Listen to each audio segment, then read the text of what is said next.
is with great pleasure that I would like to introduce to you the 2012 SCPGA Teacher of the Year, Mr. Glenn Deck. So, first of all, give him a hand for that. Glenn is just a great presenter.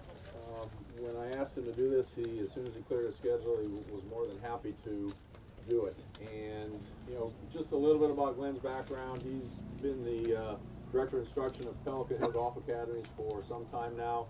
He's a Golf Digest Top 100 teacher, a Golf Tips Magazine Top 25 teacher.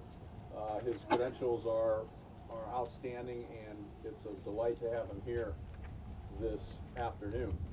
As you saw, the theme of this whole teaching summit was the art and science of golf instruction. So we've had some science, we'll get some art, we'll get a little bit of both. And consistently when we do surveys, post-seminar surveys, what the people want, they want more of basically, how do I teach? How do I teach better? How do you teach? And so, you know, Glenn's segment today is faults and corrections. So basically that's, you know, where do we start? You know, how do we evaluate a student? How do we evaluate a swing? How do we fix it? So there's no one that, again, can do it much better than this man right here. So we're very pleased to have him, again, our Teacher of the Year, Glenn Deck.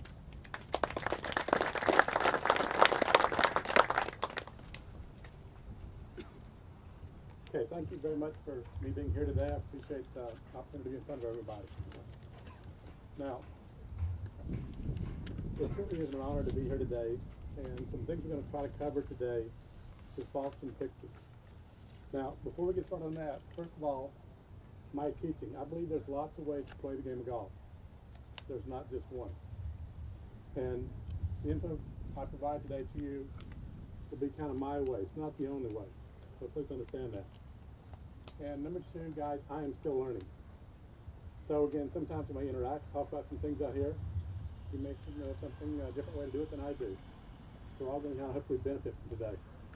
And a little bit different about my discussion today. I'm going to focus more on the average Joe, okay, the guy that I work with.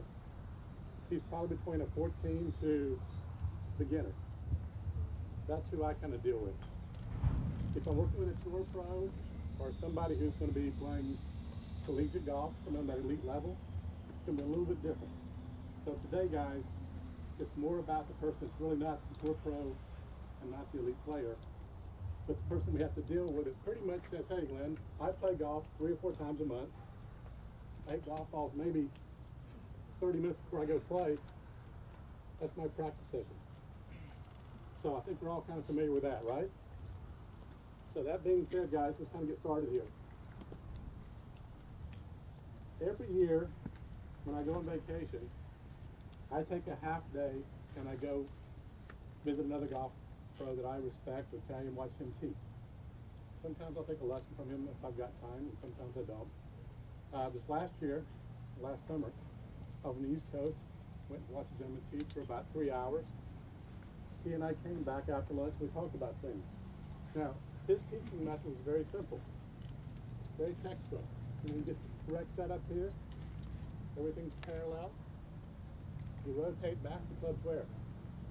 Parallel to the target line. Goes up here, still in line, goes to the top, parallel, lower body starts, it drops down here, rotates back, down the line and out the line. Everything he described is what? Was perfect. So I watched him teach for, 3 lessons, and we sit down for lunch. He says, Glenn, what do you think about what I'm teaching? And I said, well, textbook, it's all correct. You didn't say a bad thing all day. But I have concerns about 3 things about what you're doing out there. He said, well, what's that? I said, number one, you never tested the student to see what they can and can't do. I said, some things you were asking those people to do today physically, I don't think they could do it. Okay, number two, you're really not teaching the game of golf. I didn't see one single time where you asked somebody to hit a chip shot, a pitch shot, even talk about putting, or even talk about the game of golf. For 3 hours, all I saw was what? Angles and talking about what? How to hit the ball better. Not how to score better. And number 3, I just said, there's a lot of ways to play the game of golf. And if you're only going to teach angles like that, You can be replaced by an iPhone and a $5 app. And I mean that. I mean, it's going to be so smart. We can basically, what? You get your iPad or your iPhone out here, you take your picture, you draw your lines, and guess what? Well, I'm inside the line here. I got to work on that. And I said, I think there's more to golf than that. And he said, well, but I've always got something to work with them on. And I said, so do I. And he says, because nobody's ever going to quite get all those angles, and if they do, they're going to be good enough to play the tour. And I said, well, it depends, too, on how good their short team is also, and they can putt or not, how good they can sink. So, at the very end, he says, Glenn, he said, I really appreciate your input. He said, but I really think I'm just going to stick with this. And I said, do me one favor. I said, there's only been 7 PGA guys on the PGA Tour that have won 50-plus tour events. Okay? Who are those guys? Okay, guys, throw out some names here. So we got Billy Casper, Nicholas, Sneed, Palmer, Nelson, Woods, and Hogan. That's our 7. How many of those guys have the perfect golf swing?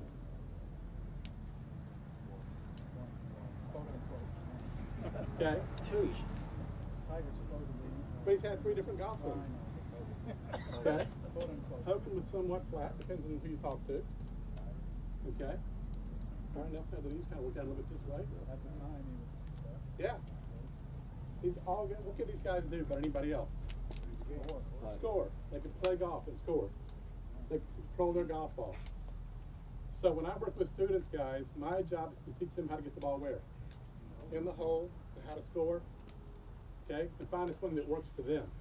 Now, when we talk about faults and fixes,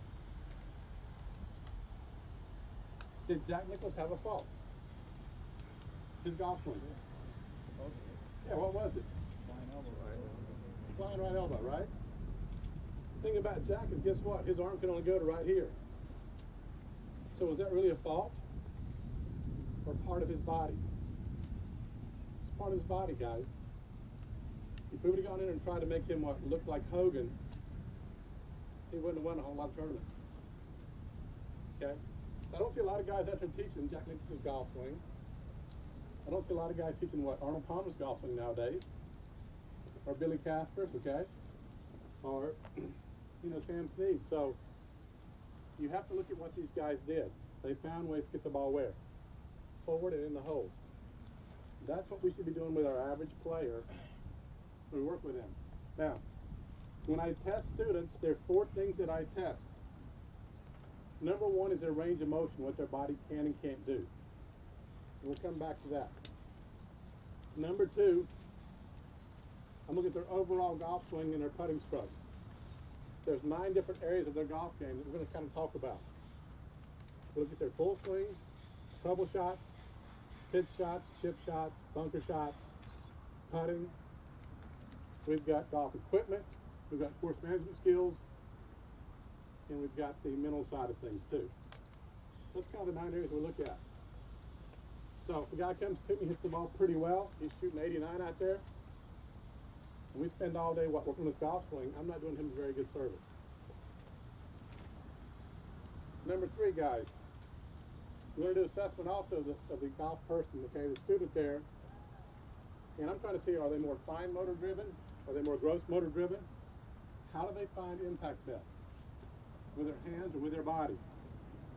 So I'll do some tests to see how their spatial awareness, I call it, is of their hands or their body, or sometimes what their balance, or sometimes their distance in knowing where the golf club is in time and space. You go up and ask a tour pro, hey, take it back here to about 3 o'clock, okay? Give me a little less hip turn, get the club a little more upright, and get the space a little shut here. They can do it like that. You ask Mr. Jones to do 4 of those things, guess what he looks like? I'm not sure where I can get those golf club back there. So again, guys, you got to find out what's the person really good at. Are they better with their body, moving their hands, understanding where the golf club is? I try to get a feel for how good they are at those things too before I start throwing too many things at those guys. And number 4, guys, when I'm getting up there talking to somebody about faults and fixes, I want to spend time to also talk to that individual about their beliefs.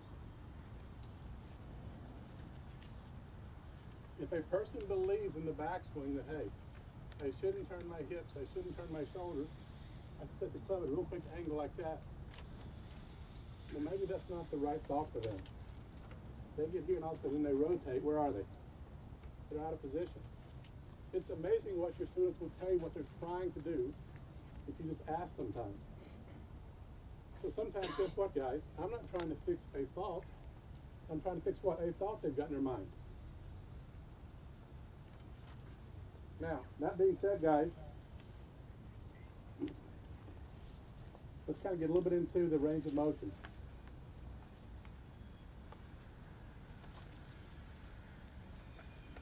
There's different tests that I do. They're all very simple. The first test is simply what? Touching somebody's toes like that. See, guess what? Not a lot of range of motion there.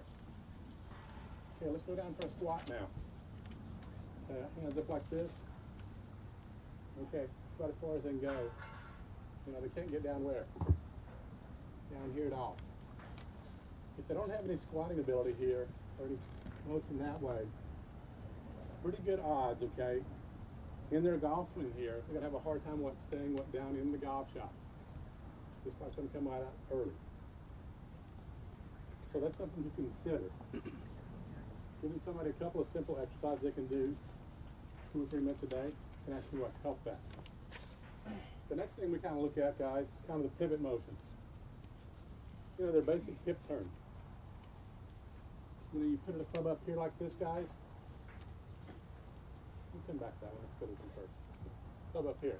Let's see if hips turn right, hips turn left.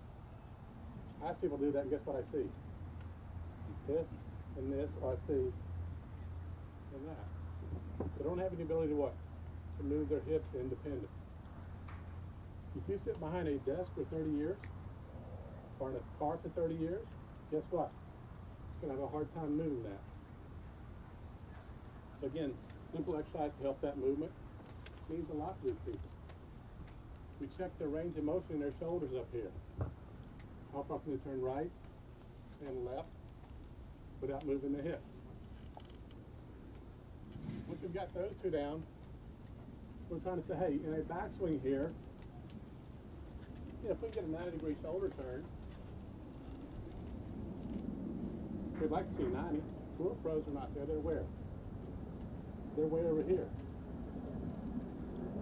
But if I can get Mr. Jones, who's been in that office for 40 years,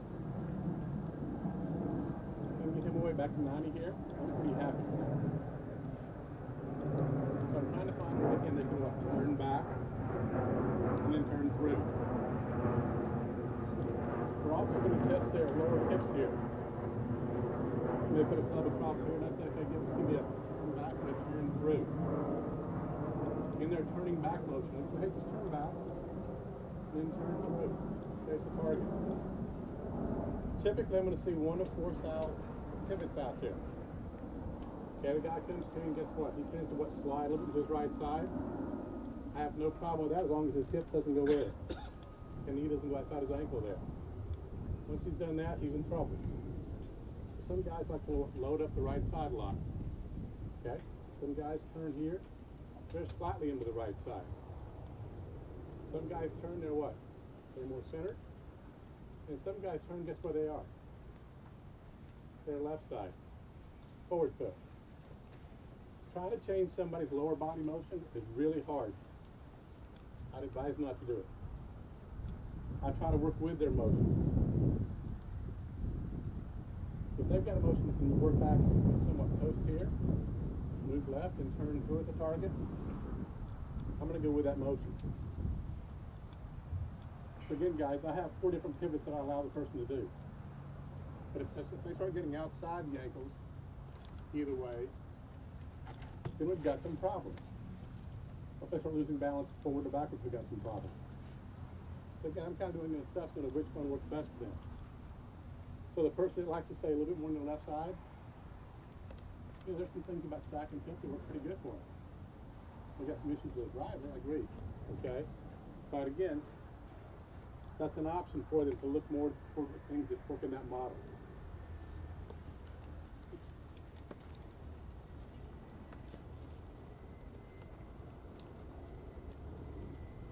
If you start looking at the shoulders up here, a couple of simple things we can look at there, guys, is simply, again, range of motion here in your shoulders. You know, can your arms go, what, here? But as far as they go back this way. You tilt me here and I turn up here, I better have a floating right arm. If I drop my arm down like this, I've either created a lot of forearm roll here, or I've lost what, my whip and my golf swing here, or I've got a pretty good chance the spine is going to what? Pop up. So for a lot of guys, again, I don't mind what? The arm floating up, but they don't have any range of motion this way. You know, I can get my arm here, guys, and I can go pretty much, you know, right about there. Tiger can almost get his arm where? Down a level like that. So the more the guy can get his arm this way here, the more at the top he can actually what? Turn down this way without affecting his golf swing quite as much. So why was Nicklaus, if he'd pop up like Ben Hogan, been in trouble? He didn't have what, any range of motion here. Okay, we also check, guys, their right forearm and their right elbow. I think the right hand grip probably is 10 times more important than the left hand grip, in my opinion. But to put somebody here, you know, you hold right here and say, hey, let's see your arm pull back. How about that guy? What's he going to do in the backswing? Should be going where? More up, shouldn't he? How about this guy? Kind of neutral. This guy here. And that one hurts me, but I can kind of go there. That's what Roddy getting ready to do. Get ready to tilt over, isn't it? So your right arm's got and right elbow, I say there's 5 different positions it can work from. It can work more of a vertical angle like this. Number 1. Number 3 is kind of what, a right angle here. It's about 45 degrees to this one. And you've got what, a very flat one angle like that. You've got something in between here and up there. So depending on how their arm works and the elbow can fold, that's really important to me. So I'm taking an evaluation again. Does their right arm in the setup here get into a neutral position for them so it can work up and back down to a nice impact position? If this guy likes to be in here and he starts right here, I guarantee he's going to go to that position. Where's the face now? You know, it's wide open. This guy here, he starts in here, he goes to that position, he's got some issues, what? Face being closed. So again, guys, I'm looking at simply, you know, their right arm a little bit, and also the range of motion they've got where? Up here. Now we look down below again, I'm looking at their balance. I do a balance test for everybody. You know, 30 seconds here. Eventually add some motion here. Okay. If the other puts up like this and all of a sudden what? You know, they're shaking here, or they can't even keep it up, or they can't have motion. They don't have very good stability. Maybe in that leg, maybe better than the other leg. And if they fail in both, I'm going to give them some balance drills. There's a neurokinetic loop between your feet and your brain that's telling you how your balance is. And if you don't know where your balance is in the golf swing, guys, golf gets pretty hard. The better you know where your balance is, the better you can play golf.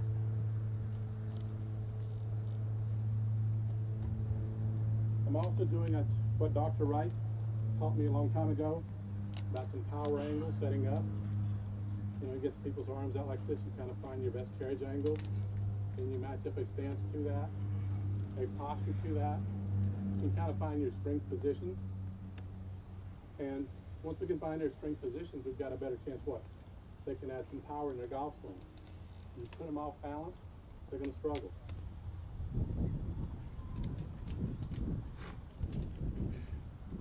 And the last thing we look at is their dominant eye. More so probably for putting than anything else. I don't know what their dominant eye is. So that's kind of a quick assessment right there, guys. Of some things that I do about their physical body. And the next thing is we're going to what? We're going to hit some golf shots out here. I want to see what the ball is doing. I want to see what their motion looks like. So the gentleman that had no range of motion this way right here, going back, if I see this motion right here, I'm going like, oh, I like that. If I see this one right here, okay, we got some issues going on. Unless we see the ball going dead straight, but he's found what a compensation for that.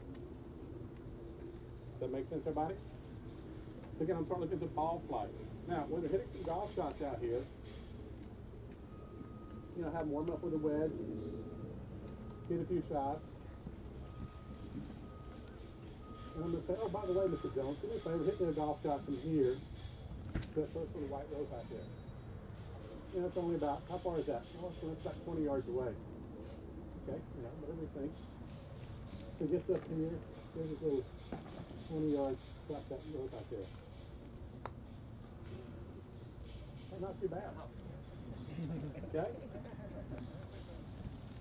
Now, number one, guys, what does it tell you about his short game? Yeah, it's horrible. I mean, it's got this big backswing here. Has no idea how to stop the golf club. It has to slow down here. So again, right away, I'm looking at his short game when I hit some golf shots. Okay, let's go a little bit farther now. So it's like they're about, you know, to that rope out there. Again, what do we see? Same golf swing. A little too far. Not a very fluid motion, is it? So if I don't address that in my lesson, you may hit the ball great, but guess what? You're getting 30 yards and in, it's a nightmare.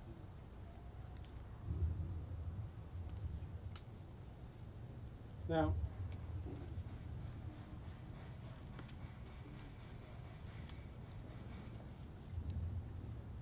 we can also ask them a few other questions when they hit some golf shots here.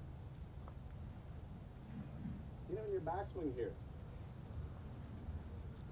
you know, what do you want to do? Okay, I want this big turn. Okay, go ahead and show it to me. What have we got there? We got a big turn, don't we? How much balance do we have? You know, 0.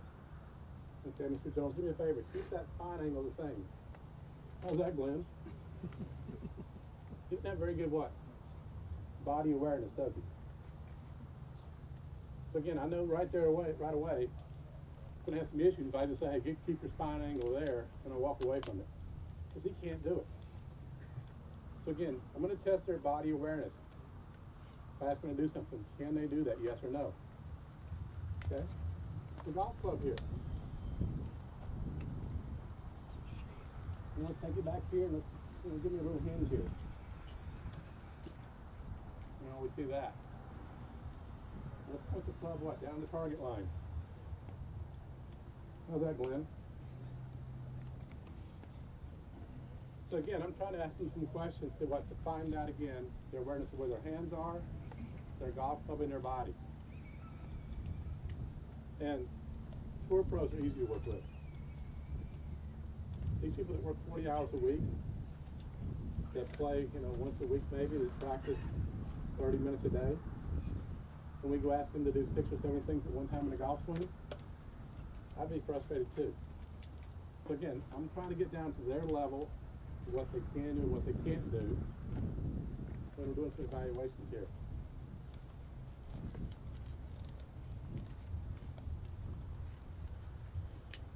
Okay guys, so I've got a whole list of things we're going to try to go through. And my whole thought is, if you don't test the student, then it's a guess if it's really a fault or not in their golf swing. Now, a long time ago, and working with some very good teaching pros, most of them, back in those days, they said, Glenn, it's okay to have one fault and one correction. But guess what? Most tour pros have what? One fault and one correction. Sometimes it's not a fault. It's what? It's a body issue that they've got to have. Now, when you start having, what, 2 faults and 2 corrections, golf gets what? A lot harder, doesn't it? You got 3 faults, 3 corrections. It's really tough. So, again, I'm not trying to make the perfect golf swing. But sometimes I'll look at one ball and say, you know what, that one's not as bad as what? As the other one. I'm always keeping in mind what? The golf ball. So I tell people, you know, hey, we're going to work on this one thing right now, not 6 or 7 things. And typically, guys, if the guy's hitting the ball pretty well, you decide to go change one thing in their golf swing, you probably have to change 2 things. If the guy's hitting the ball not very good, it's easy to change one thing to get the ball going in a better direction, a better path maybe. So again, be careful about the guy's got a fun-looking golf swing, hits the ball pretty far and pretty straight. You know, would you go change Bubba Watson's swing? No. Okay? Jim Furyk swings a different way. There's lots of different golf swings that are out there, but they're able to what? To control their golf ball. So again, guys, like we said, test the student, find out what their body can and can't do. Number 2, what is their dominant motor skill to be in charge? Is it the body or is it the hands and arms? Okay, so it's either gross motor or fine motor. Now, contrary to popular belief, my belief is more genetic than anything else. Okay, so somebody who's more hands-driven, okay, or is more body-driven, I try to work with those parameters, that being what's in charge of the golf swing. So it's right or wrong, that's my belief. And if we look at football players, okay, what's the difference between a world-class receiver and typically a world-class cornerback? Hands. Okay? One guy can catch, the other's not quite as good at catching. They're both superior athletes, aren't they? Yeah. Okay? So, when I say I want to find impact sometime with the hands, a lot of people cringe. And when I say I want to find impact with the hands, that doesn't mean the body's still not moving. That does not mean the body's still not ahead. I said find impact. I didn't say get the ball airborne. We're just trying to find impact. Now,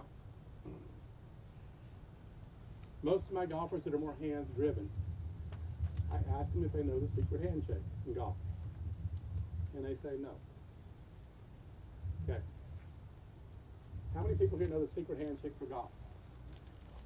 According to who? According to me. Yeah. Ken Doyle? Yeah, exactly, okay? Now, come on up here, guys. I'm going to volunteer. Okay, come on up.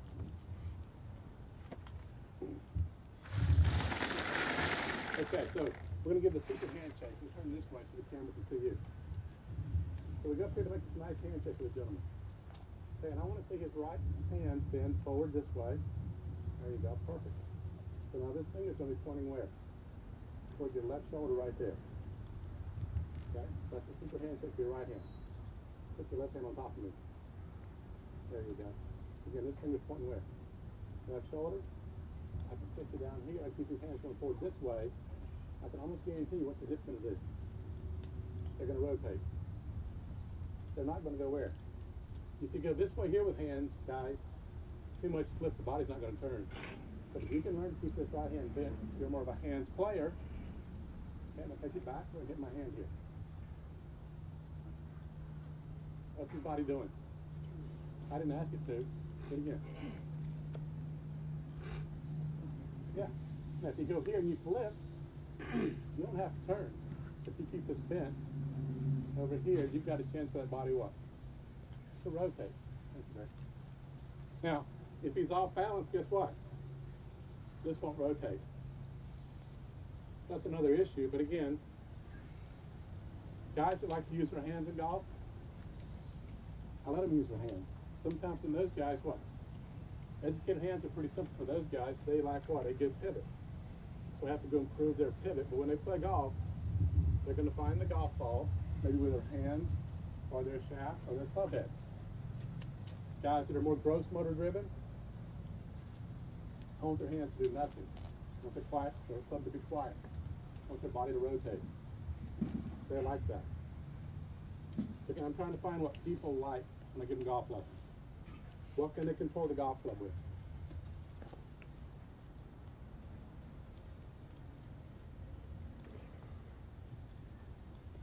Now, in one setup, because we all know setup is very important for anybody. What are the key points for a good setup? Balance, alignment, posture, okay, ball position, aim, grip, okay.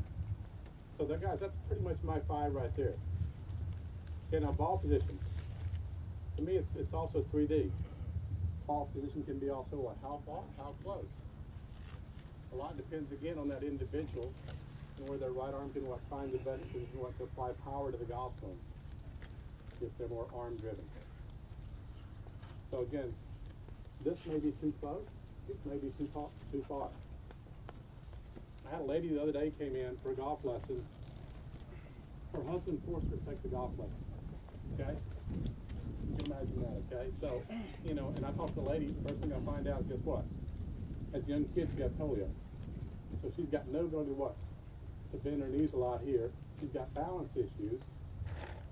So the first thing we did was get her where? Standing taller and a little bit more what? Vertical in her golf swing. Make the components kind of match up a little better. You know, at the end of about 20 minutes, she's hitting the ball with her 7-wood out there, you know, maybe 100 yards in the air. For a lot of people, that's not a great deal. She was almost in tears. She was so happy because she couldn't get the ball airborne before. But she'd been trying to make, she was told to make this big turn here, and she couldn't make it to keep her balance. So again, guys, sometimes you have to look at setup. For the style of golf swing that you're after, the distance to the golf ball is pretty critical. And also ball placement can what? Affect things. It also affects things what in the D plane, where you put the ball in your golf swing. It's one of the big components of the D plane, where the ball is. And the angle where the golf club's coming down. Now, most people that are going more gross motor driven, they prefer the golf club at more of a right angle to their body here. So when you rotate, the golf club's what? Turning more around your spine. With your arms and hands, guess what? You have the luxury to kind of what maybe do a little more what? Vertical up and down this way. You don't have to what tilt over quite as much. Again, there's different ways and different distances to get somebody to the golf ball. I do stress balance a lot because I think you have to have what? Great balance to make a good pivot. And that's been my big probably for the last 12 years has been getting somebody in balance in their setup. Now, their golf grip. We've already kind of heard about this before, but your golf grip has to match your golf swing. So, if we get up here, and this person is right here in front of us, and let's say at impact, this left shoulder is no longer here, get us back here. The hips have turned a lot, the left shoulder opens up. What's going to happen to this forearm typically? It's going to turn the face open, isn't it? So if I've got this guy here, he's got a very what? At impact, very open hip, but also what? To me, open shoulders, that's what I care about. The shoulders are open this way, he's probably going to have a lot more of an open face. So going with a strong grip for this guy works out really well. So if I was up here, and my impact position looked like this, and I grip the golf club here to make my Trevino swing, go back here now, what, perfectly flat up there, it's flat there, and I turn it to the golf ball. That's a very strong grip. And the club at the top, guys, where is it? A little shot, isn't it? How about this thing for teaching aid right now? Doesn't work very good, does it? But the golf ball likes the golf swing. So again, guys, my grip has to match what? Their golf swing. And if they're more hands-driven, this right hand is really pretty critical where it goes. And how it's going to fold and how it's going to deliver the golf club. And Brett talked about his hands finding the impact a certain way. He's got very good hands.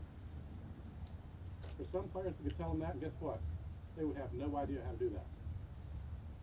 Doesn't work. So sometimes hitting shots, yeah, one-handed this way here, or this way, and you get a pretty good sense of what? How good they are with their hands. And if the hands are working with the body. So, we're all going to stress, again, posture, grip, aim, balance, and again, throw in distance to the golf ball. Now, a simple way to test this, guys. Barry, come on up one more time. Get some exercise for you today. Kenny, give me a setup here, normal setup.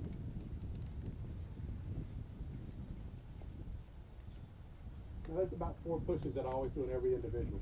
Okay, number one, if they're set up here, I'm going to come back here.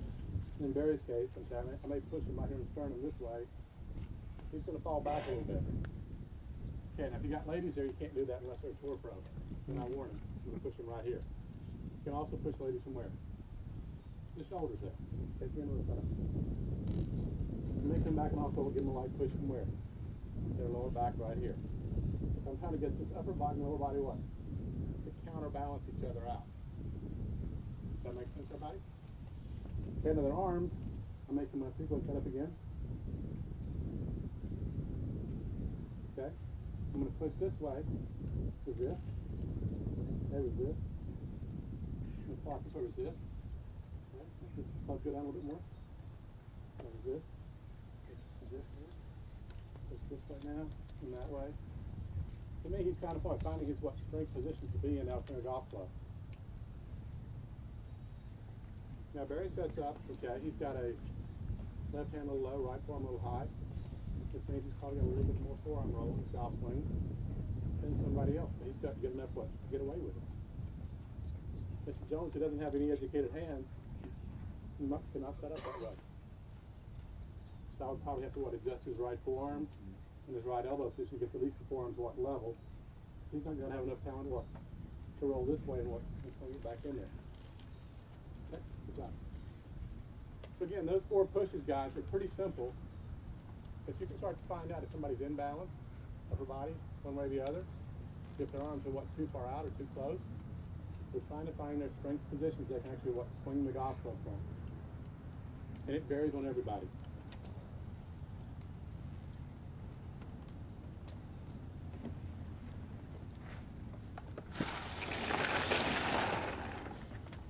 You know, in their short game, we hit a couple of shots here. I'm always having students hit a couple of short wedges. I'm trying to get a sense, number one, guys, do they have any idea how big their backswing is? Because my preference is I want to see the club either accelerating into the ball or at least on a pendulum motion. My preference is accelerating. If you ask the average student too where the bottom of the golf swing is, what do they tell you most of the time? What do you guys hear? The ball's the bottom, right? Okay, but the ball's what? Sometimes moving around, isn't it? I also hear the bottom of the golf swing is where? You know, my spine angle here, or my head. And guys, I mean, what makes golf hard is, yes, we are rotating around the spine somewhat, but that's not the bottom of the golf swing. I mean, I think the bottom of the golf swing is where more by the left shoulder over here. That's the bottom of the arc. So the club should always be accelerating until where? Until that point. So if we have a student grab the golf club right here, and they go back and come back down here, if they try to make the bottom right here, they're going to keep hitting themselves a lot. They're trying to help the ball up. They can make the bottom again more underneath the left shoulder. Pretty good chance their weight's going forward. Their hips are rotating. They're not flipping their hands too much. So in short game shots, guys, I'm never trying to get the ball where? Up in the air. I want to keep the hands kind of in front of the golf club. For the average player. Tour pros are a little bit different again, guys, okay? So for the average player out there, I want them hitting what? Down on the golf ball, finding the bottom of the golf swing over by the left shoulder. If they can do that in their short game, they need a lot of things, okay? Hopefully they're not going to be too flippy at the bottom. They're not trying to hang back and help it up. But they're moving through the golf ball. So we're looking at how much control do they have going back, and do they know where the bottom of the golf swing is? Because once you start flipping here, guys, you're constantly changing the amount of loft in a golf swing. When you change loft and have the same amount of energy, you get a different distance every time. And they wonder why sometimes it went 10 feet, next one went 30 feet. the same amount of backswing, yeah, but this one you have your hands forward and they were what? They were flipping up here. You can also, guys, in their short game shots here,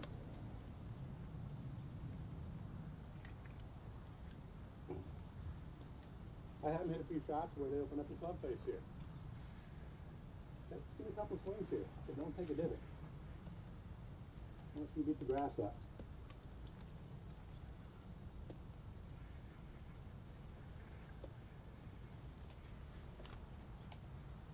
If they've got a lot of forearm roll in their short game shots, probably what, too much forearm roll, is it? And they wonder why they hit it so heavy sometimes. Because again, they've lost what, that forward shaft lane here. They've got too much roll going on. It's a simple test, but hey, can you take the face open here and actually what? You know, bottom out here. And sometimes, guys, some of the tests I do are very simple. I'll have a guy get up here and give me a full golf swing. Okay, so your ball here was before. Hit a couple of golf shots. I don't like the distance he is, okay? So let's walk over here, okay? And no golf ball here. Just give me a setup and give me like 3 or 4 swings in a row.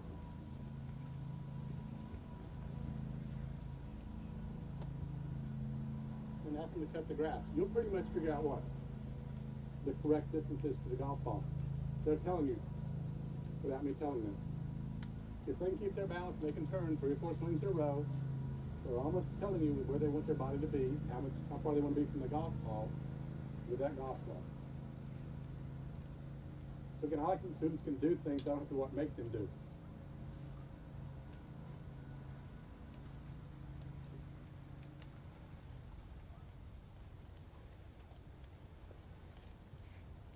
Okay, now the other thing we look at too, guys, in short game sometimes is the direction where the golf ball is going.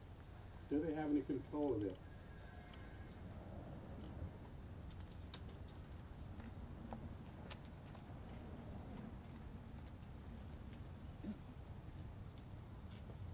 You know, if they get their 9-iron out, their 7-iron out.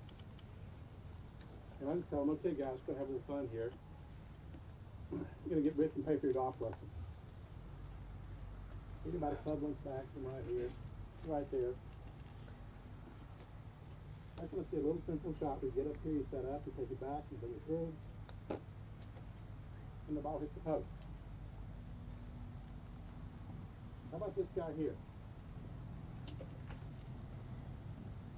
What's his chances of hitting that post right there? He's got to do something really funny in his golfing, doesn't he? This guy here, he's got to do something funny. So again, I want to know if they have any control at all, you know, as far as what, trying to get the close face clear. And they'll square it back up.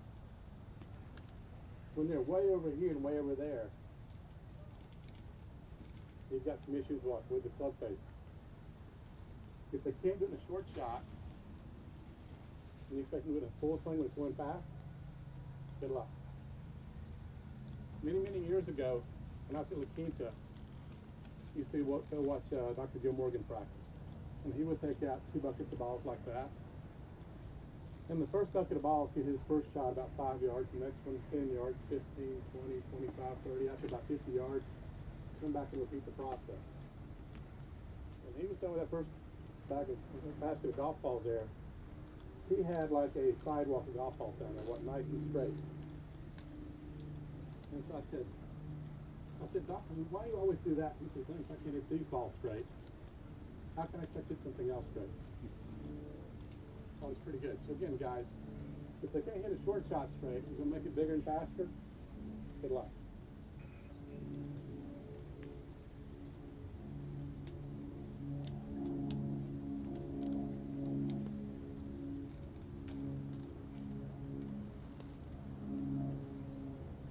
Now, when you start teaching the golf swing to these, to your guests there, or to your students, again, there's different ways to teach. We said you can teach positions all day long, right?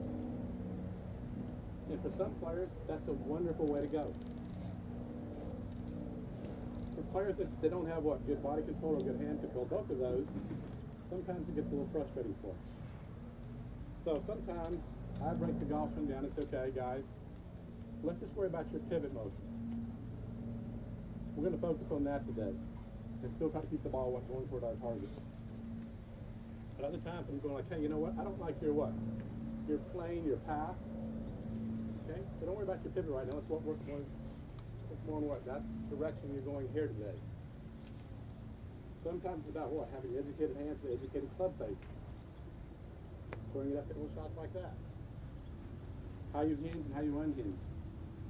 And then sometimes it's about what? Finding the bottom of the golf swing. So instead of giving somebody too many things to work on at once, we keep it simple. It's one of the big four. Is it their pivot that needs more improvement? Their path that needs more improvement? Okay, the awareness of how their hands are going to be educated for what? The face? Or the bottom of the golf swing? And again, like I said, I'm talking about guys that are what? 14 handicaps, 20 handicaps beginners. Tour pros, different completely.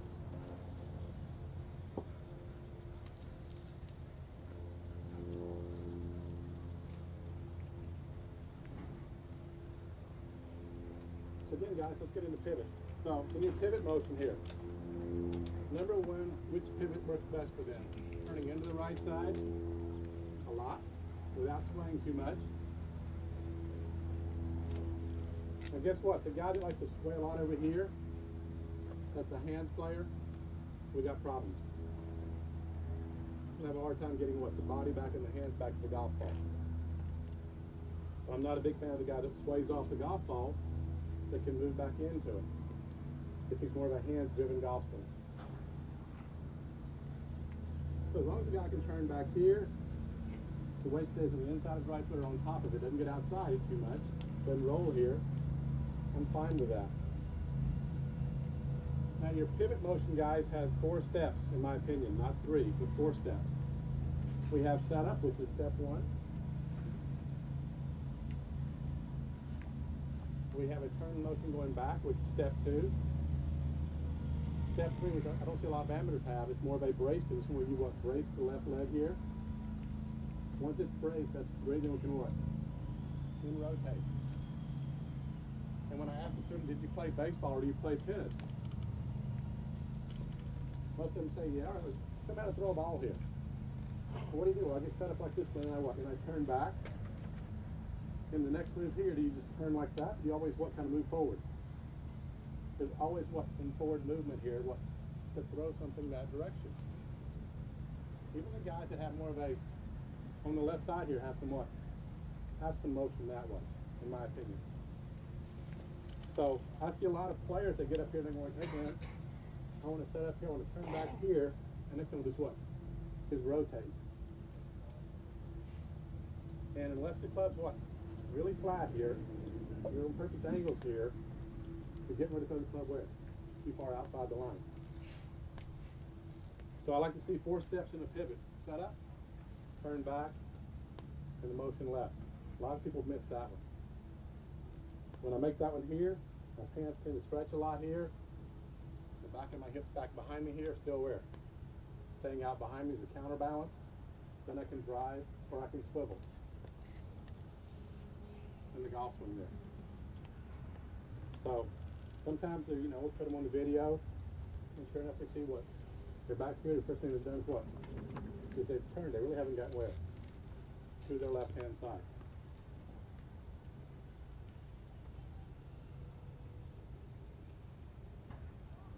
Now, as we said before, I like to see at least a 90-degree shoulder turn going back.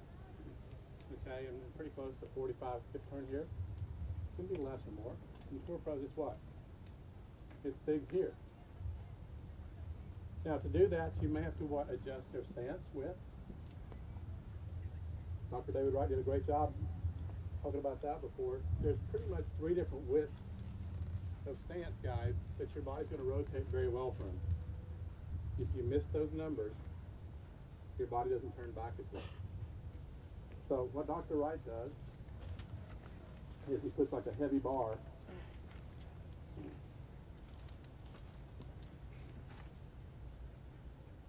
about a 10-pound, 20-pound weight up here, the bar here.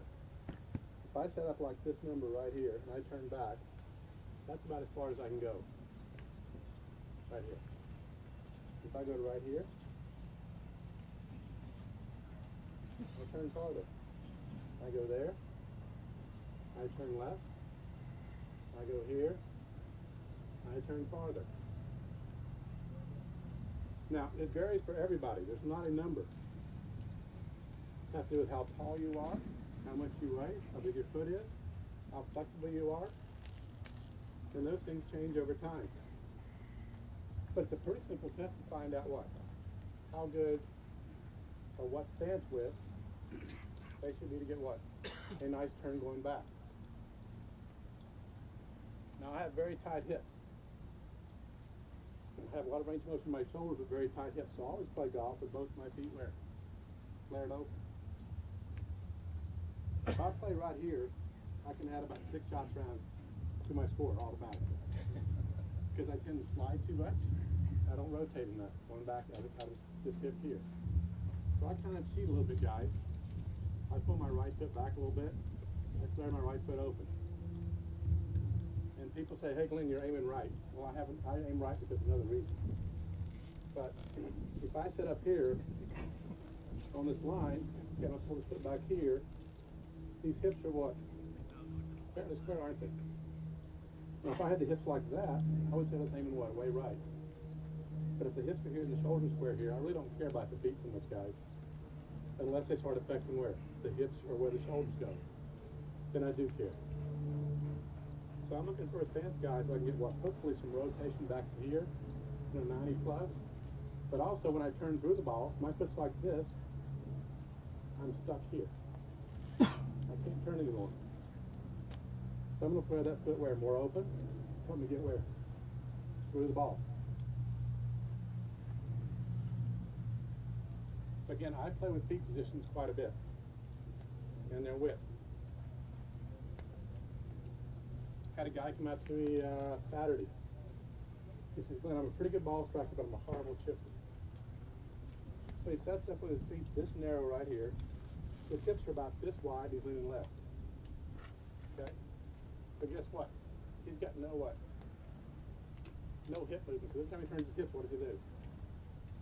He falls over. Okay, and he's a body what? Player. So all we did was 2 things. We said, okay, go ahead and let's what? Open your stance a little wider. And what do you have here? Some stability underneath him to what? To move through the ball. And we put him on video. And guys, I don't know about you, but if I had a table where the ankles were right here and the hips right here, I wouldn't pay much money for that table because any bit this way, that way, what's going to do? It's going to fall over. You know, worst cases is what? It's more vertical here for this guy. We even got to move a little wider to actually move into the ball. So after about, 30, 40 shots, okay, everything was pretty simple for him. Before he had to what?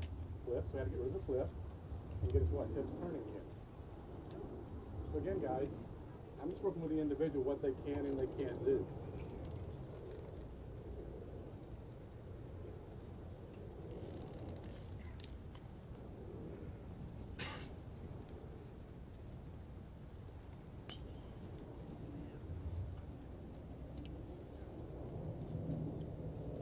Now guys, when you look at their golf swing, let's assume that they've got a decent pivot down below here. That gets you back here so far, doesn't it? Okay, you've got a nice shoulder turn up here. Now we've got to get with the club wear going back, don't we? We've got to get it up there somewhere. So we start talking more about now, not so much the pivot motion, but more about what? The path the golf club's going to go back, and again, how it's going to what? Hinge up there for it. Now,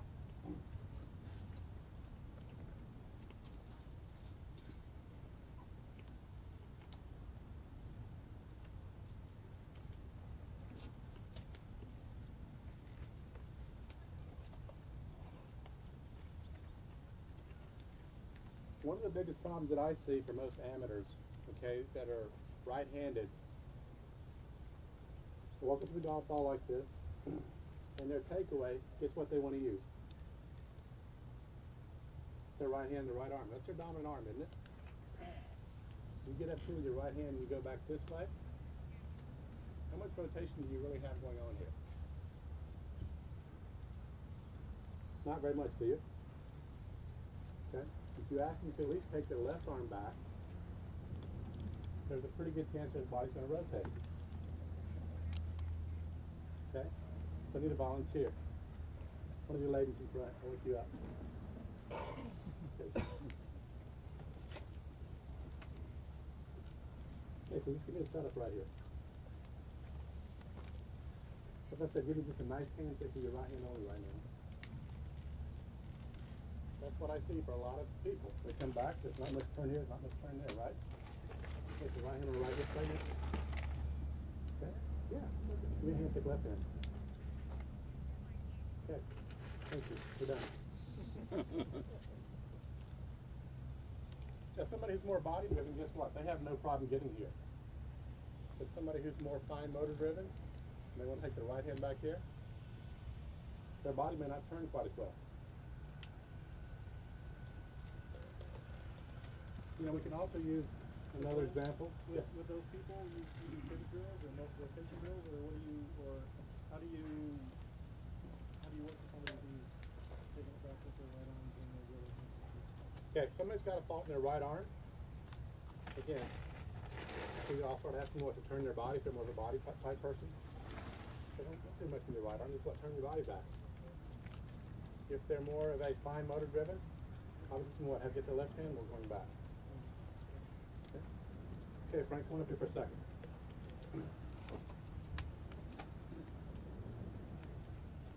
You're going to hold that clipboard there. Okay, you ready? Yeah, you take it back. Do it again. Take it back. How come your right arm didn't fly out there? Okay, both arms. But your right arm didn't go back here, did it? Why? What's your right hand doing? Is it pulling back or is it pushing against it? Pushing against it. Okay, pushing against it. So guys, this golf club here, you take this medicine ball here, you put your fingers around it like this, put your fingers around it here. You can easily pull it back with your right arm, can't you? Yeah. Yeah. Okay, with a golf grip here. These fingers here, they grab here and they start pulling back with that right hand. They're pulling it back in, aren't they? Their body's not what? Turning very efficiently, is it? Put your hands on the outside of the ball now. There you go. Now take it back. Okay, there we go. That's your pivot, isn't it? Okay, good job. Thanks, Frank. So, to me, guys, for people that are more hands-driven, you put their arms up here and you say, okay, which way should your right arm work in the backswing? Oh, this way. Which way should your left arm work in the downswing? Oh, that way. Does that make a lot of sense to you? Golf gets kind of hard that way. The more I keep my arms and elbows in front of my body, I play better golf. My right arm actually is what is working this way, my left arm's working this way. There's a connection right here in your lifeline, your left thumb here. This actually has a little bit of pressure against each other. If you do that, your elbows also are what more connected, and you're also more connected here. When you push back here, my right hand is what, ever so slightly what? Pushing against my left thumb. Very slightly. On a scale of 1 to 100, it's about a 1. Now, put your hand up against mine for a second.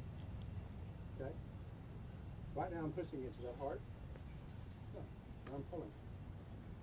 It doesn't be hard, very hard. It has to be enough to what? To keep connected here. So for some of those players, we'll put them here. I get the hula hoop every once in a while. Okay? If you notice, guys, I took one of the things out of here. Okay, give me a backswing now. What happened? Right arm went where? Flew way back there, didn't it? If they turned their body, they have a pretty good angle here. Pick out the left arm. Some pretty good angles. The right one, they got some problems.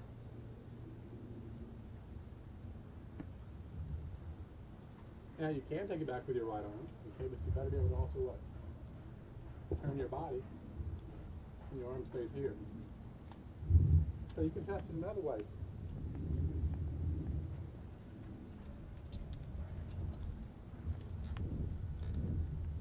Okay, give me a backswing, right hand only. Okay, now put your left hand on there.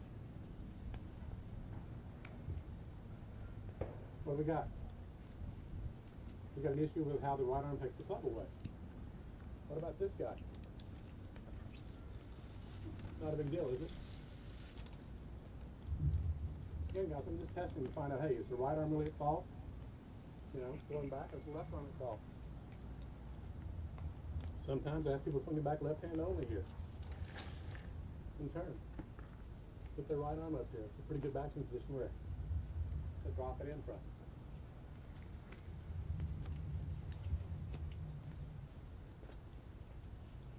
Sometimes I get 2 sticks here. And again, I'll ever run tests on these people, find out what they do and what they don't do. They've got 2 sticks here. Okay, we see this motion here going back. What's going on here? Do the sticks match up very well? Not really, do they? I would like to see what's one like this, or here, or even there somewhere. But I don't want to see what that, or that. This is clearly what, too much what? Forearm roll. People get it back and here, start going up that way. That looks like this. Doesn't match up very good either. They should be able to swing it back here and be able to keep them somewhat together. If they can't, they can pivot, and I've got to work away on their arms sometimes.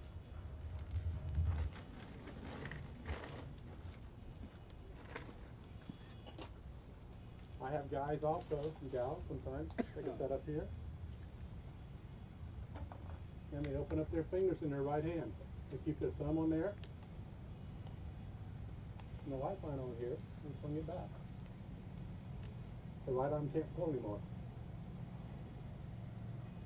You put these fingers right here, and let them pull it back here. They've got some issues. So again, sometimes guys, I'm looking at, how do their arms take the club back? From here to here, it's really important. In my preference, okay, is in the backswing, your arms can do one of 3 things, okay? In your body. You can either roll the forearms first. I'm not a big fan of that. I can hinge the golf club first. I'm not a big fan of that. I always want to see what a turn first. A turn, then a hinge. Once you've got that, I've got a chance, I think, to improve their backswing. If you get 1 and 2 right, and you go back to that model golf swing, if the club sets back on the angle here, you have the right amount of forearm roll too. Get that as a bonus. You get 1 and 2 right.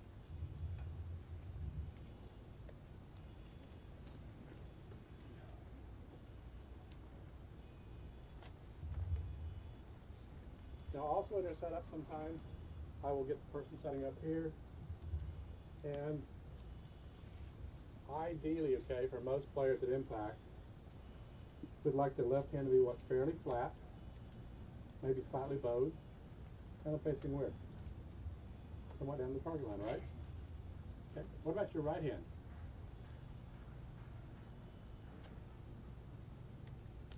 This lifeline here, where it should be pointing at, hopefully, guys. Down the line, and also what? Bent like this. You get some guy rolling that right hand here, this way, or flipping that way, it's not going to work very well. Unless he has to do that to square the face up. And that guy is going to get maybe 1 out of 5 good shots. But on the range, he's going to be a pretty good player. Because the first 2 or 3 swings, guess what? He doesn't have that timing down. And by swing number 4 or 5, guess what? He times it out here pretty good. The next shots he keeps hitting with that golf club are all pretty good. And then we do what? Stop for what, 2 or 3 minutes? Or switch golf clubs sometimes. Because the amount of rolling he has to adjust to takes him 2 or 3 swings, he kind of figures it out again. And I've had players come to me that have too much roll this way, And I'm going like, okay, on the range, it's ball pretty good. Don't, yeah, how'd you know that? Golf was some this way, some that way, all over the place. He said, yeah, that's my game. Again, guys, they've got great hand-eye coordination to make up for what I fault in there. So we've got to fix what? The fault, not necessarily what? This, because that's trying to what? Cover up the fault, isn't it? We got cause and effect. Many, many years ago, when I was about 16 years old, 20, I'm about 20 now, but I went to an old teaching pro. Probably the best golf lesson I ever had. I didn't know it. He said, okay, Glenn, do me two things. He said, whatever you feel in the golf swing, it's probably the opposite of that is the problem. And I'm going like, well, that can't be right. Okay? And two, he said, look at different tour pros, and when you see a swing that you like, want to emulate what? He'll copy it. Okay, but it has to match your eyes, and your tempo, and your feel.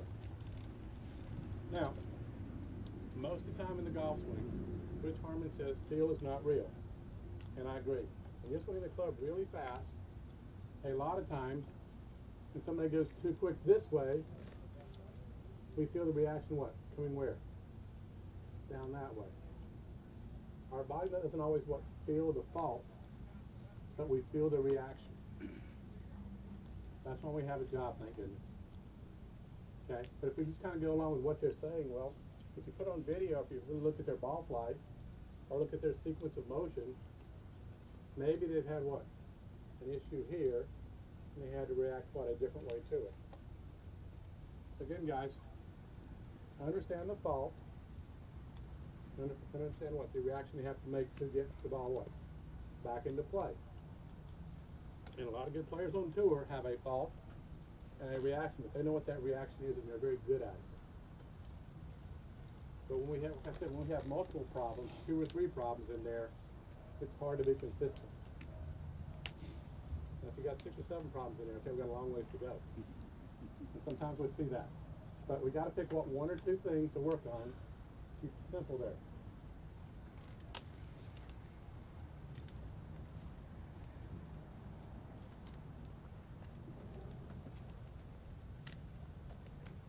Now, in your backswing also, guys, I'm trying to find a way for most players for their head to be somewhat quiet. I never tell people to keep their head perfectly still, but again, I don't want to see what drifting too much off the ball, unless you can actually prove me you can what drift here, drift back, compress the ball, and control it. I don't see a lot of high handicappers doing that. So I'm more of a big fan of what keeping what the upper body, head kind of what somewhat quiet, but not stationary. And there's different ways to test people out. I have them make some golf swings, sometimes without a golf ball, sometimes with a ball, depending on how talented they are. And I've got 9 different things I tell the person. And I'm watching kind of what, how much their body what stays in position, or how much what, it drifts off. So I get up here and tell Mr. Jones, okay, let's get up here. I want to see your left shoulder this time, what, turn back. What do you think, guys? Is that good or bad? What's my head done here? Yeah, it's a lot of sway, isn't it? Okay, so we may go, what, let's turn both shoulders this time, not the left one. What do we see again? Well, that wasn't a very good solution, was it? Okay, let's take our right shoulder now and turn it where? To the target. That might be a better solution for him. I might ask him to simply what? To rotate around the back of the neck. I might ask him to rotate around the spine angle. I might ask him to turn his chest back, or her chest back. I may say what? Turn the sternum back. I may talk about turning the trunk here. Or I may talk something about the hands and the golf club. But you can almost find something that they've actually what? They'll make a better motion to and not drift off the golf ball. Again, guys, if you don't test them, how do you know? So I'm going to ask them to try different things to see what shows up, which one I like, which one I don't like. And I'm asking them their feedback. Hey, which one felt best to you? Sometimes we go through all 9 tests and they're going, I like these 2 or these 3. I'm like, good, I did too. I like this one the best or this one the best. Let's try those two. Which one works the best for you? So hopefully, guys, we're getting them in their backswing now where they've got their body turning, their club's going back. And if it goes a little too much up right here and they've got a flying right arm, I'm okay with that. If the club's on plane, I'm okay with that. If the club gets really flat in here and too much roll, I'm not a big fan of that one. If you have a hard time finding the bottom of the golf swing, you have too much forearm roll coming back into it. It's just my preference. How are we doing time-wise, Bill? 10? Okay. Now, we better start the downswing then, hadn't we, guys? So we're up here at the top. We've got a decent swing up here at the top. What's the number one problem that we see in the downswing? What do you see? Out of sequence, okay. Casting. What else? Spinning. Reverse pivot over the top. Okay. Now, over the top. If I'm here and I rotate too soon, where's the club going to go? It's going to go over the top, right? It's going to keep going over the top unless I what? That's my compensation, wasn't it? So in that case, was this early release a problem or a reaction? A reaction. I haven't seen a lot of guys go like this on purpose. I've had a few, but most of them, they go this way first and they say, hey, that's going over the top, so what do? They start releasing it early. So I want to find a way for them to start the golf club a little more down. Now guys, there's really four forces in a golf swing. All of it is a rotary force, correct? Okay. There's also a little bit of a lateral force here. There's also what? A vertical force. An up and down force. When you hit a baseball here, it's more what? It's more rotary, isn't it? And lateral. It's not as much what? Downward force. So for a lot of my students, I'm going, okay, you've got those three forces, and depending on how you use them, we either create centrifugal force or centripetal force out of it. Okay? So you're either getting the club, what, the body's kind of swinging it out here like this, or you're kind of pushing the club, that's what, making the body turn. We don't care. Now, when you're up the top up here, though, and I tell that student, hey, you've got too much what? Rotary force. So give me more what? Vertical force going down. Where are they going now? They're going down this way, so that was some lateral in there. It kind of cured what? Over the top. I may put something like a, one of these things out there. It's okay, let's miss in the downswing. What do you have to do? Well, then I got to go where? More vertical.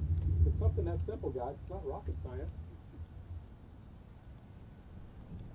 Now, in order to have more vertical force, though, guys, you have to have width and depth in a backswing. Okay?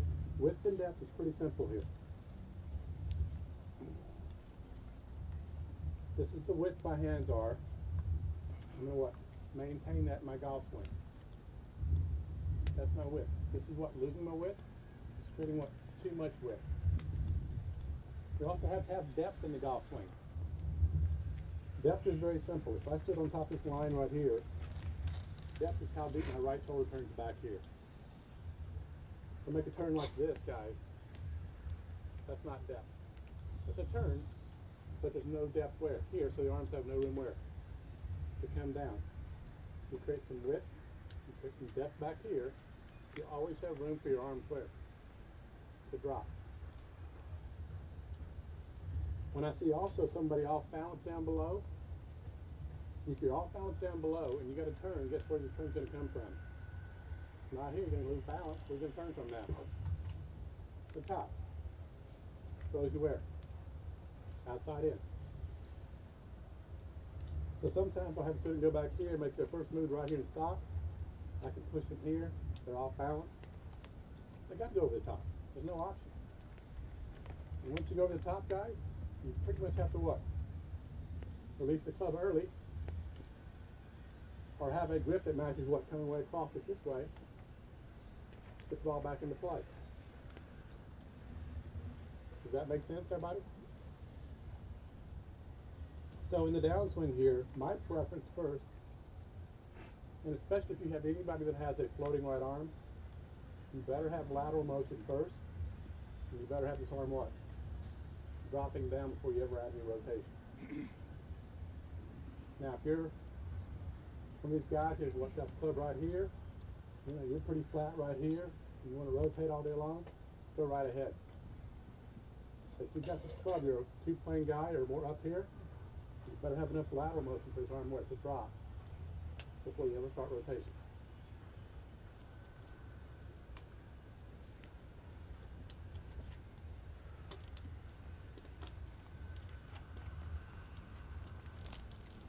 The other thing we see, guys, a lot of in the downswing here is your hips here.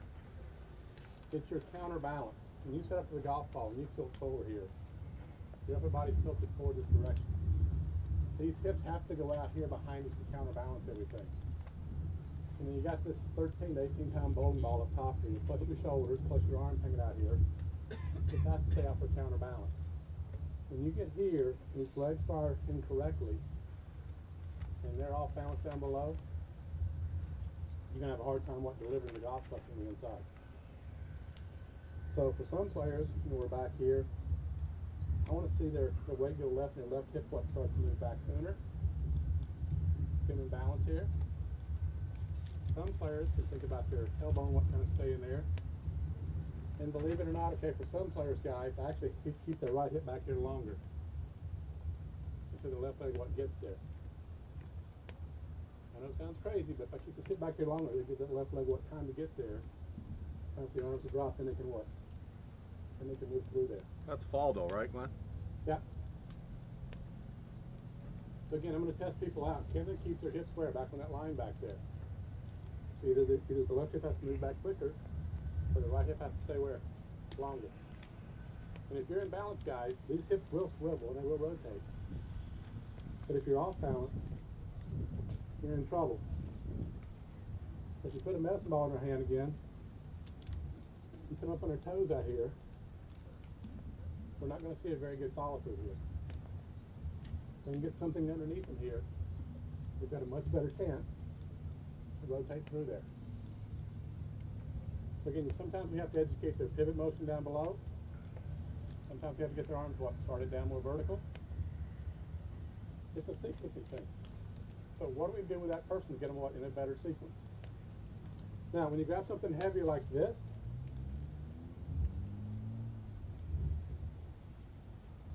or heavy like this,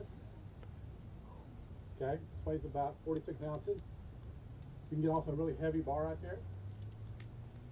I'm going to swing probably close to half speed. I want to have much more feel where this is traveling. I'm trying to improve their form, not their speed. Harvey Kinnick would say, give me a 1 minute backswing. And that'll drive people crazy. They won't come back and see you. But 20 seconds, I can ask for that.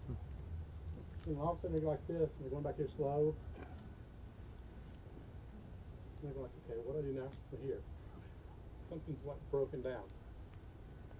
So they'll start to figure out if they can make the turn correctly here. Somehow or another we can get the club up here, maybe in 20 seconds, and maybe down in slow motion also, maybe 7 seconds down to here. Maybe 10, maybe 20. So we can start to see where they're starting to break down also. And they can also feel it. And you can stop them somewhere, either push on their body or push on their arms and hands. And you'll find out real quick if they're in a swing position or not. Now, one more thing in the downswing, guys. I use this whippy club for a different way than most people do. I'm going to bend it this way. So you go to the top up here. We're kind of loaded up. Okay. That's a pretty good angle for my delivery. Right here. I'm in close like that. I'm not in my swing position. Out here, I'm not. But right there, if I keep my right hip back, I'm in a pretty powerful position. So that like that, I'm not very strong. So sometimes I'll have them grab the club here, and I'll grab this end of it. Let's play with it a little bit. Frank, come up here one more time, please. Can you just give me a backswing real quick? Okay, start your downswing down right here. Stop. So Frank looks like he's in pretty good balance there. This way's pretty good. Okay. That's a pretty good position, isn't it? What if your arms in here a little bit more closer? What does that feel? How about out here? Weird. How about turn the hips a little more? How does that feel again? Kind of off, isn't it? Back them up a little bit. How's that? Okay, done. Again, I want people to feel where their swing positions are. We talk about them, but most of the guys that I get, it varies. Some people are out here, some people are here, some delay the hips longer, some go faster. I don't care.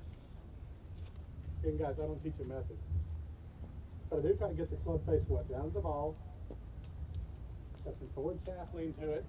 Our hips are rotating. Okay? And we get the ball going somewhere in play. Does that make sense? And then, yes, sir.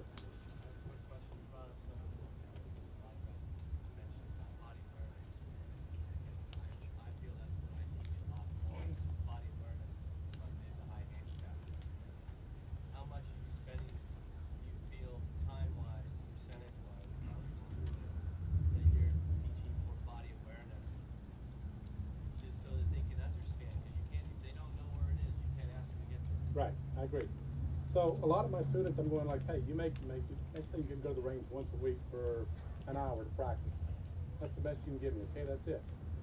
But give me 10 minutes a day or 5 minutes a day doing what some drills at home, body awareness drills, or hand awareness drills, or what club awareness drills. Just something so when they grab that golf club, you know, they do it every day for 5 or 10 minutes, they become more aware of it. Something heavy makes them more aware of it. If we need speed, you know, you can go the other direction. Something with super light here. You know, you swing it one-handed. If there's some speed, you can create, 2 hands here. So this is more about speed than it's just trying to create what? Form. So what am I trying to create sometimes? Speed. You might go this direction. Once we've got better lines. Something heavy to create what? Better body positions, better lines. Again, depends on what I'm trying to work with somebody else. What are you doing, Bill? We got time for a couple questions and then take a break. Okay. So we'll open up to some questions here.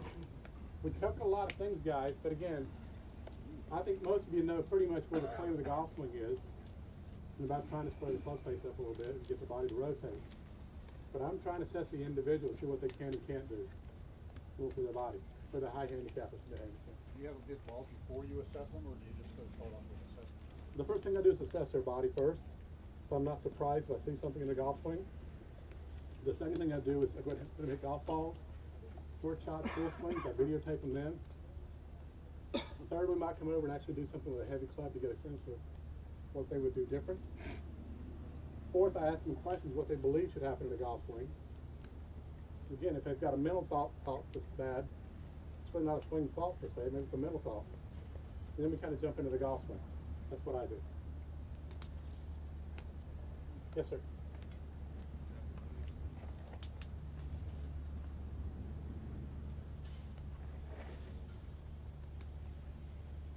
Get their name, their email, and guess what? Note section. But again, guys, I typically only work on 1 or 2 things at a time with a golf student. My number one saying to them is, the more you think, guys, the more you stink. If you give them too many thoughts, you take away their athletic skills. I want them to be an athlete, so pretty much when they leave the golf lesson, they've got 1 or 2 things to work on, not a handful. And we stick with that for a while. Just because they come back and the next time it's really good, we might stay with it until they can prove it. It's pretty good in there before I jump to something else. Yes.